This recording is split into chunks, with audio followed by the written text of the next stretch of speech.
కామారెడ్డి జిల్లా బెక్కనూరు మండలం పెద్దమల్లారెడ్డి గ్రామంలోని ప్రభుత్వ పాఠశాలలో మందుబాబులు వేరంగం సృష్టించారు. పాఠశాల భవనంలోని 2వ తరగతి గదుల తాళాలను పగలగొట్టి ఫర్నిచర్, లైట్లను, పుస్తకాలను ధ్వంసం చేశారు. తరగతి గదుల్లో మద్యం సీసాలను ధ్వంసం చేశారు. పాఠశాల భవనానికి ప్రహరీ గోడ లేకపోవడం వలన, గ్రామంలో మద్యం, బెల్ట్ దుకాణాలు ఉండడం వలన సాయంత్రం, రాత్రి సమయంలో మద్యం కొనుగోలు చేసి పాఠశాల ఆవరణలో తరగతి గదుల వద్ద మద్యం సేవిస్తూ పాఠశాల ఆవరణను మందుబాబులు మద్యం అడ్డాగా మార్చేశారని తెలిపారు. పాఠశాల భవనానికి ప్రహరీ గోడ నిర్మించి మద్యం బాబులు అక్కడ కూర్చోకుండా చూడాలని కోరారు. ఈ సంఘటనపై పాఠశాల ప్రిన్సిపల్ రాజేశ్వరి బెక్కనూరు పోలీస్ స్టేషన్లో ఫిర్యాదు చేశారు. సంఘటన స్థలాన్ని బెక్కనూరు ఎస్ఐ ఆంజనేయులు పరిశీలించారు. ఈ మేరకు కేసు నమోదు చేసుకుని దర్యాప్తు చేస్తున్నారు పోలీసులు. నిన్న మధ్యాహ్నం పూట పొద్దుగాల చూసిపోయినా, మన సాయంత్రం అది చూసిపోయినా, తాళాలు అన్ని మంచిగా ఉన్నాయి.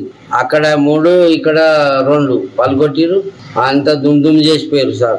అంటున్నా ఇక్కడ తాళాలు పలుకొట్టిరు, పుస్తకాలను బయట వారేసిరు, మందులు తాగిరు, సీసాలు పలుకొట్టిరు. ఇక అక్కడ 3 రూమ్లు, ఇగో ఇక్కడ 2 రూమ్లు. ఒక్కరు కొడుకున్నాయి, పలిపోయినాయి, అన్ని పలుకొట్టినాయి. రద్దు అంత పుస్తకాలన్నీ వారిచిరు, అటుకుంటూ పోయి పారేసిరు, అంతా చేసి. నిన్న మందుబాబులు వచ్చి మందు సేవించి చాలా దారుణంగా ప్రవర్తించారు. స్కూల్లో తాగడమే కాదు, స్కూలు ఫర్నిచర్ కూడా ధ్వంసం చేయడం జరిగింది, బెంచీలు ధ్వంసం చేయడం జరిగింది, బల్బులు, వైర్లు, టోటల్ గా స్కూల్ ఆస్తి నష్టం కూడా కొంచెం జరిగింది. ఎందుకంటే దీనికి మందుబాబుల అడ్డాగా మారింది. అది రాత్రిపూట కాదు, మధ్యాహ్నం పూట, మెయిన్ మిట్ట మధ్యాహ్నం అంటే మనం దాన్ని అర్థం చేసుకోవచ్చు. పరిస్థితి ఇంత దారుణంగా ఎందుకుందంటే సీసీ కెమెరాలు లేవు, స్కూల్ కు గేటు కూడా లేదు ప్రస్తుతం.